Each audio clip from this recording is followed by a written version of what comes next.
Mga kababayan, handa na ba kayong sumama sa isang nakakakilabot na paglalakbay sa nakaraan?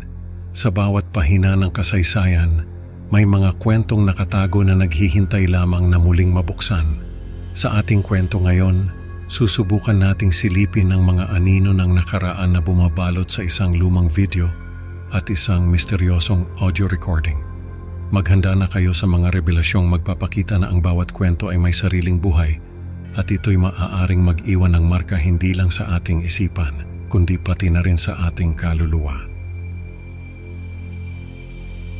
Sa loob ng kanyang opisina sa mataas na paaralan ng Makati, tahimik na pinagmamasdan ni Alexa ang mga papel at proyekto ng kanyang mga estudyante na nakakalat sa kanyang mesa. Ang ingay ng aircon at ang malamlam na ilaw mula sa kanyang lampara ang tanging kasama niya sa pagtatapos ng araw. Habang sinisipsip niya ang malamig na frappuccino, binabasa niya ang mga pamagat ng proyekto ng kanyang mga estudyante at hindi maiwasang buntong hininga sa paulit-ulit na tema ng mga ito. Biglang tumunog ang cellphone ni Alexa, isang mensahe mula kay Tristan, isang estudyante na nagsasabing iiwan niya ang kanyang proyekto sa kanyang opisina. Nagtataka si Alexa ngunit nagpasalamat. Pagbalik niya mula sa pagkuha ng proyekto sa labas ng kanyang opisina, napansin niya ang 2 disk na may kasamang maikling sulat mula kay Tristan na nagsasabing umaasa siyang magugustuhan niya ang kanilang trabaho. Ano kaya ang misteryong dala ng mga disk na ito? Nang mag-isa na lang si Alexa, pinanood niya ang unang disk sa kanyang laptop. Ang kwarto ni Lolo Gregorio sa video ay puno ng mga lumang gamit at alikabok na parang hindi na ito nalilinis sa loob ng maraming taon.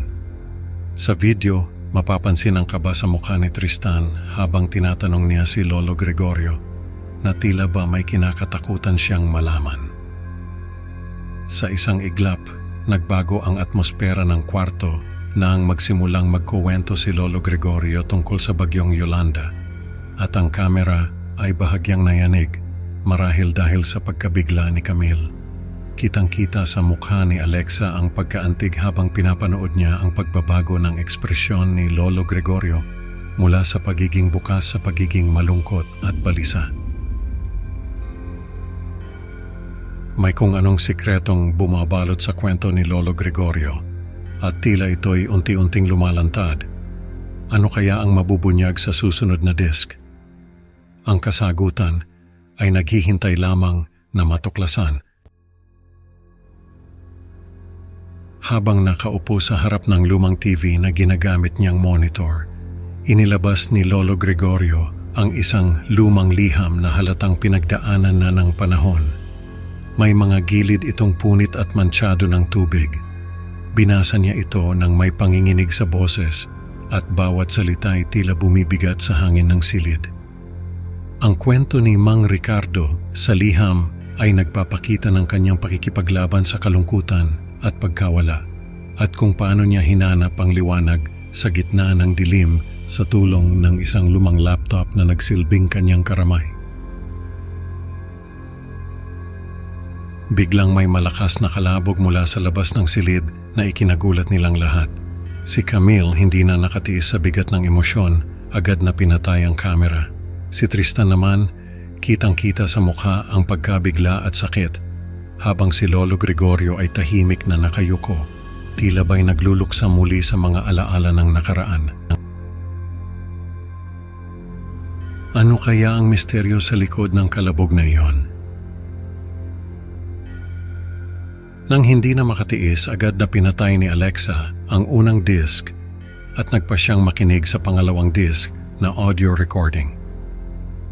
Sa audio, narinig niya ang panginginig ng boses ni Tristan habang inilalahad niya ang kanyang dahilan kung bakit niya itinuloy ang pag-record kahit labag ito sa kagustuhan ni Camille.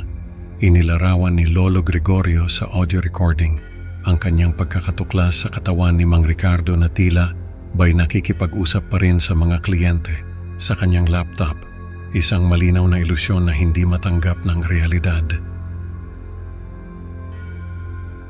Napansin ni Alexa ang pagbabago ng tunog sa background ng recording.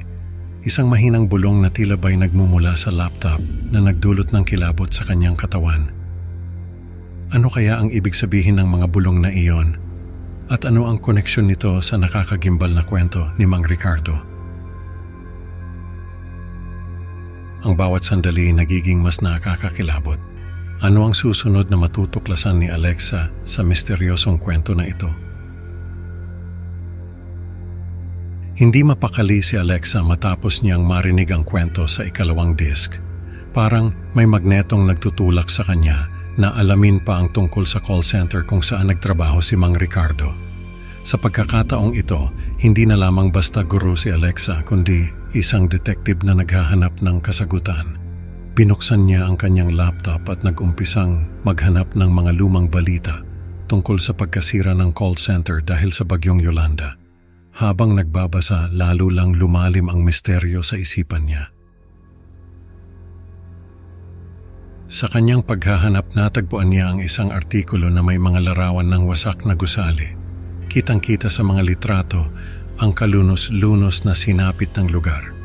Nakatulong ang mga larawan para mas maintindihan ni Alexa ang bigat ng sinabi ni Lolo Gregorio. Naramdaman niya ang pangangailangan na magbigay pugay sa mga alaalang ito na tila ba mga multong hindi matahimik. Habang nakaupo sa dilim ng kanyang opisina, napagtanto ni Alexa na ang mga kwentong ito ay hindi lamang simpleng proyekto, kundi mga buhay na saksi ng kasaysayan na patuloy na humuhubog sa kasalukuyan.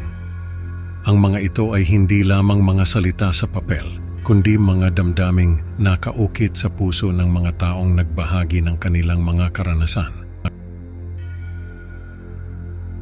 Sa susunod na araw, puno ng bagong sigla si Alexa habang nagtuturo sa kanyang klase.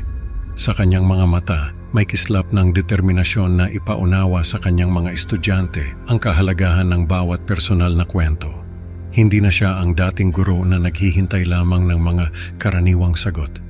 Ngayon siya ay isang gabay sa pagtuklas ng mga aral mula sa nakaraan.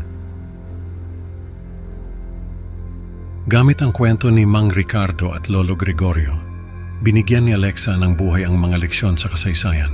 Ang klase ay hindi na tungkol sa mga petsa at pangyayari lang, kundi tungkol na rin sa mga personal na karanasan na nagbibigay kulay sa mga ito. Nakita ng mga estudyante ang bagong perspektibo sa pag-aaral ng kasaysayan at isa-isa silang nagbigay ng mas malalim na interes sa kanilang mga proyekto. Sa pagtatapos ng klase, isang estudyante ang lumapit kay Alexa at nagpasalamat. "Ma'am, salamat po. Iba na po ang tingin ko sa kasaysayan dahil sa inyo," sabi ng estudyante. Ang simpleng pasasalamat na iyon ay nagbigay ng malaking kasiyahan kay Alexa. Tila ba isang patunay na nagtagumpay siya sa kanyang misyon bilang guro. Pagkatapos ng klase, habang nagliligpit si Alexa ng kanyang mga gamit, may ngiti sa kanyang labi. Isang ngiti na sumasalamin sa kanyang malalim na pagpapahalaga sa mga anino ng nakaraan. Mga aninong patuloy na bumubulong ng kanilang mga kwento sa kasalukuyan at sa mga susunod pang henerasyon. Ano pa kayang mga kwento ang mabubunyag sa kanyang pagtuturo? Ang mga anino ng nakaraan ay hindi pa tapos magsalaysay ng kanilang mga lihim. Sa huli, natutunan natin na ang bawat anino ng nakaraan ay may kwentong dapat pakinggan at aral na dapat matutunan. Maraming salamat, mga ka-Creepy Pinoy, sa pakikinig. Huwag kalimutan mag-like at mag-subscribe para laging updated sa mga bagong nakakakilabot na kwento. Excited na akong makasama kayo sa susunod na upload at tandaan baka ang susunod na aninoy sa iyong kwarto na magpakita. Mag-ingat at hanggang sa muli, mga kaibigan.